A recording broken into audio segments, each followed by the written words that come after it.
नाणेगाव पुनर्वसन येथील सार्वजनिक स्वच्छतेचा प्रश्न ऐरणीवर. गटारे तुंबलेल्या अवस्थेत, स्थानिक प्रशासन गांधारीच्या भूमिकेत. पाटण तालुक्यातील उत्तरमान मध्यम प्रकल्पातून कळंत्रेवाडी तालुका कराड नजीक पुनर्वसित झालेल्या नाणेगाव पुनर्वसन येथील प्रकल्पग्रस्तांच्या सार्वजनिक स्वच्छतेचा प्रश्न भलताच ऐरणीवर आला असून शासनाच्या स्वच्छता विषयक योजनांचा अक्षरशः बोजवारा उडाल्याचे चित्र पाहावयास मिळत आहे.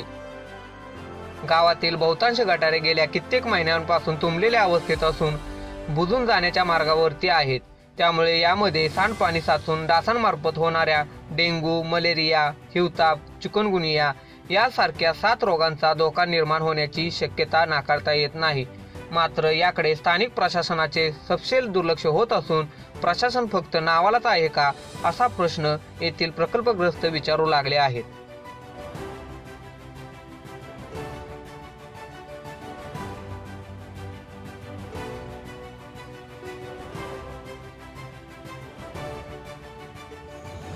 नमस्कार.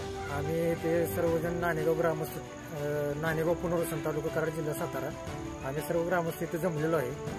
आम्ही याच्यासाठी जमलो आहे की आमचे हे गटार दिसते ते पूर्ण का नाही तुंबलेले आहेत. याच्याकडे प्रशासनाचं अजिबात लक्ष नाही. त्या गटारा तुंबल्यामुळे जास्त करून टायफॉइड, डेंग्यू, मलेरिया यासारख्या आजारांना जास्त प्रादुर्भाव भेटतो आणि जास्त करून सहसा करून मी स्वतः डेंग्यू पॉझिटिव्ह आहे. त्यामुळे प्रशासन याच्याकडे जास्तीत जास्त लक्ष देऊन या गटार जे तुंबलेले आहेत पूर्ण गावातील आमच्या, ते पूर्ण आम्हाला साफसफाई करून द्यावी एवढीच प्रशासनाला आमची विनंती आहे.